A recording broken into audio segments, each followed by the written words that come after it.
Hai adik-adik semua, ketemu lagi di channel kami JJ.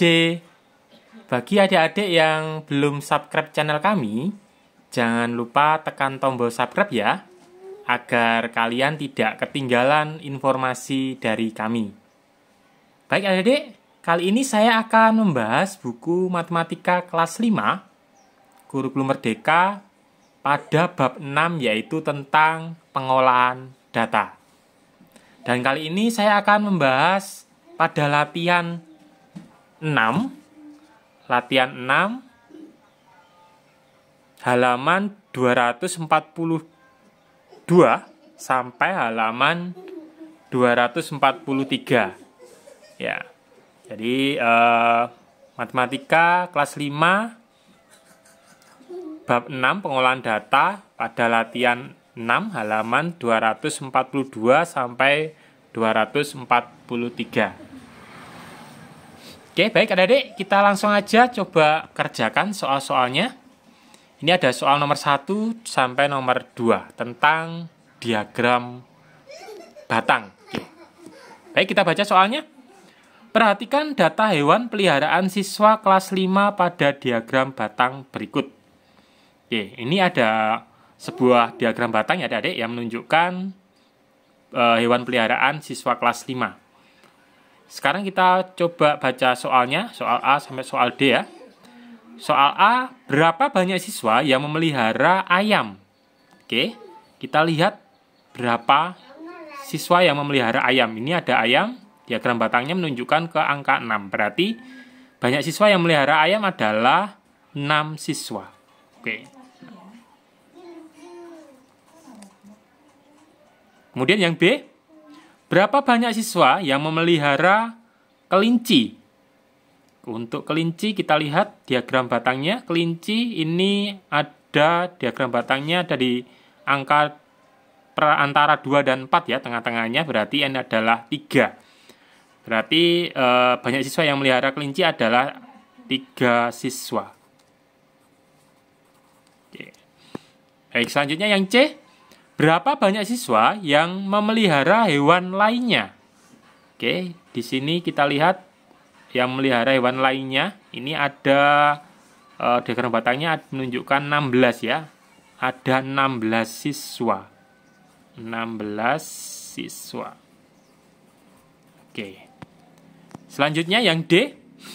Berapakah jumlah seluruh siswa yang ada di dalam diagram batang tersebut? Oke, baik.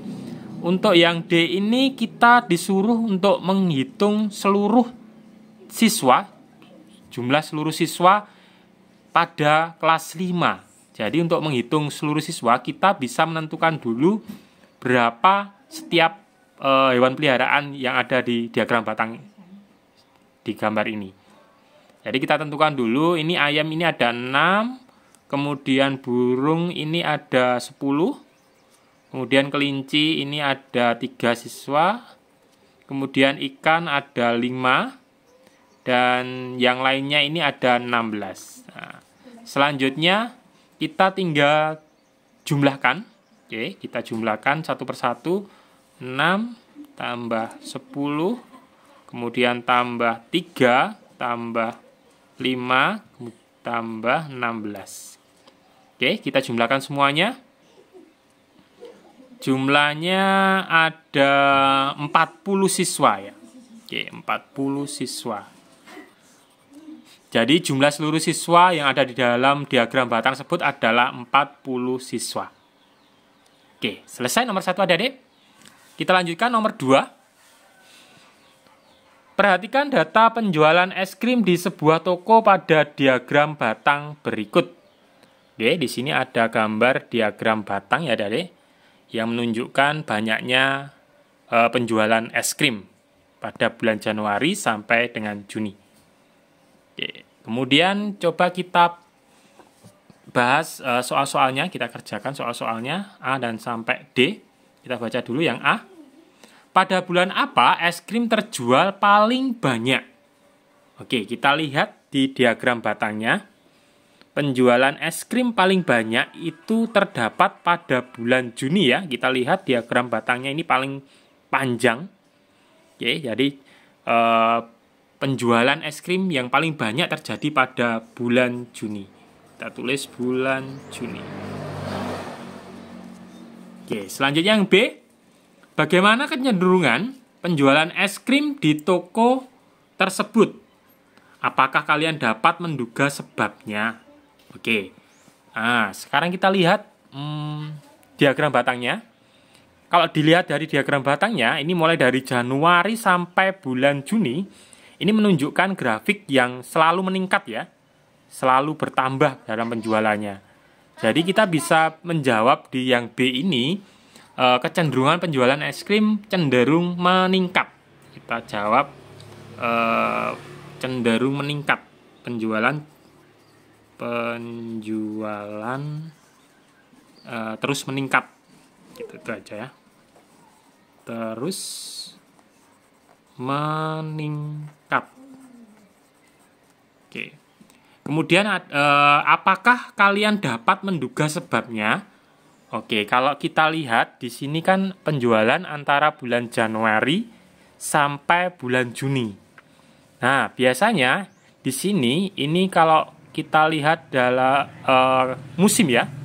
Biasanya di Januari ini adalah Februari ini musim penghujan, kemudian berlanjut ke bulan April, Mei, Juni ini memasuki musim kemarau. Jadi otomatis biasanya penjualan es krim itu di musim kemarau cenderung meningkat. Nah, maka seperti itu kita bisa berikan penjelasan, prediksi bahwa penyebab yang kita duga menyebabkan penjualan es krim ini meningkat adalah karena musim kemarau. Ya, musim kemarau.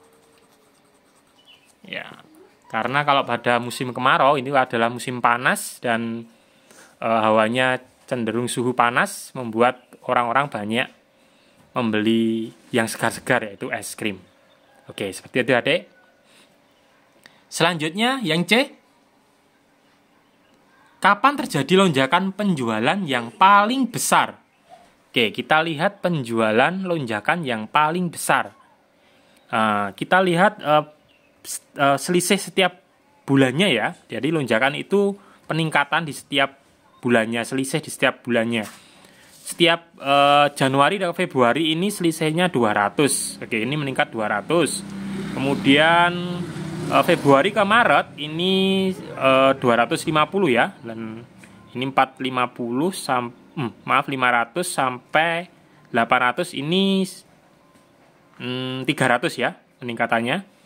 Ini lonjakannya. Kemudian yang Maret sampai April ini lonjakannya ini hanya 200.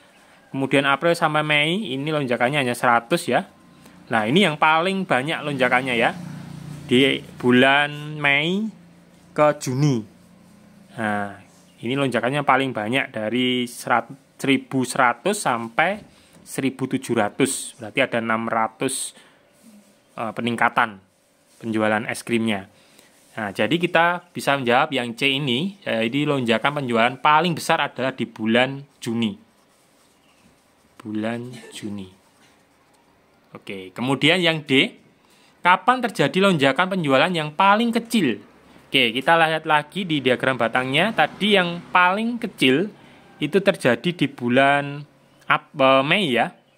Jadi antara April ke Mei ini meningkatnya paling sedikit. Jadi cuma 100 ya penjualannya meningkatnya.